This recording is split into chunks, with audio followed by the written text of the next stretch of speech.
మీ business ఏదైనా మీ ఊర్లో promotion చేయాలంటే అది సుమన్ టీవీతోనే సాధ్యం. ఇప్పుడే సంప్రదించండి. జగన్మోహన్ రెడ్డి గారు చేసింది ఈ కొత్తగా చేసినటువంటి నిర్మాణము 15 కిలోమీటర్ల లోపే. అంటే మిగిలింది ఎప్పుడు కంప్లీట్ అయ్యాయండి? 15-20 సంవత్సరాల క్రితం కంప్లీట్ అయ్యాయి. వీటిలో చిన్న చిన్న లైనింగ్ వర్క్స్ ఉన్నాయి. మట్టిని తొలగించటం ఉంది. మట్టిని తొలగించటం అంటే నిర్మాణం చేపట్టడం కాదు కదా.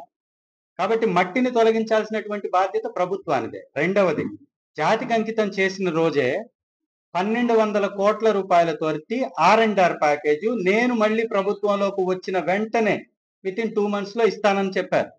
నేను R&R ప్యాకేజ్ ఇచ్చేసానని జగన్మోహన్ రెడ్డి గారు ఎప్పుడు ప్రకటించలే. R&R ప్యాకేజ్ అసలు వాస్తవం ఏంటనేది కూడా ఒకసారి గమనించాలి. మొట్టమొదటి DPR లో R&R ప్యాకేజ్ 18 సంవత్సరాలు నిండినటువంటి ఒకరికి 1,80,000 ప్రకటించారు. జగన్మోహన్ రెడ్డి గారు వచ్చిన తర్వాత R&R ప్యాకేజ్ 12,50,000 ప్రకటించారు. అంటే ఎన్ని సంవత్సరాలు? ఆ రోజు 3,000 నుంచి 4,000 మంది లబ్ధిదారు R&R ప్యాకేజ్ మొట్టమొదట DPR పెట్టినప్పుడు వెలుగొండ ప్రాజెక్ట్. ఇప్పుడు 20 సంవత్సరాల్లో ఆ రోజు పుట్టిన బిడ్డ ఈ రోజు లబ్ధిదారుడిగా మారిపోయాడు. 3 రెట్లు లబ్ధిదారులు పెరిగిపోయారు.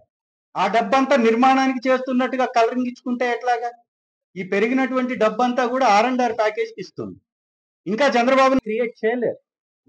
అందుకే నేను ఇన్ఛార్జిగా వచ్చాను ఇక్కడికి. మాట్లాడతాడు, ప్రోటోకాల్ గురించి మాట్లాడతాడు. ఏదన్నా మాట్లాడితే ఎవడయ్యా నిన్ను అడిగాడు? నిన్ను అడిగాడు ఎవడన్నా? నా హక్కు అడుగుతున్నావు. ఇక్కడ ఎమ్మెల్యేగా నన్ను ప్రజలు గెలిపించారు. ప్రజల వైపున నేను పని చేయాలి. ప్రజల వైపున నేను పని చేయాలంటే అధికారులు వారి బాధ్యత ఎరిగి ప్రవర్తించాలి. వారి బాధ్యతని నిర్వర్తించాలి.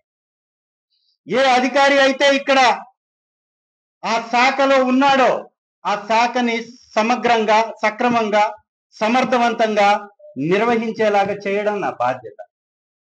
ఒక ఎమ్మెల్యేగా నా బాధ్యతను నేను నిర్వర్తిస్తున్నా. నుంచి నేను గమనిస్తున్నా గ్రూపుల్లో పెట్టేటటువంటి మెసేజెస్ కానీ, నా మీద చేస్తున్నటువంటి ప్రచారం కానీ, నేను అడుగుతున్నా, మీకు కొంచెమన్నా ఇంగితం ఉంటే ప్రతిపక్ష పాత్ర ఏంటో అర్థం చేసి. ప్రతిపక్షం అంటేనే ప్రజాపక్షం, ప్రజల గొంతుక. ప్రశ్నించడం నా బాధ్యత. ప్రతి విషయం మీద ప్రశ్నిస్తా.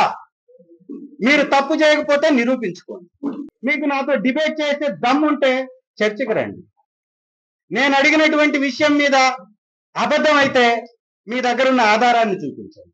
ఎర్రగొండపాలెం ప్రాంతానికి ఇన్ఛార్జిగా నేనున్నప్పుడు 1100 ట్యాంకర్లు ఒక రోజుకు తోలిచ్చా.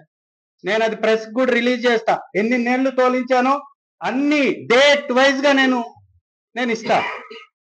ఇవాళ డబ్బులు దండుకుంటున్నటువంటి ఈ పెద్ద మనిషి ఒక ట్యాంకర్ పెడుతున్నాడా జేబులో నుంచి?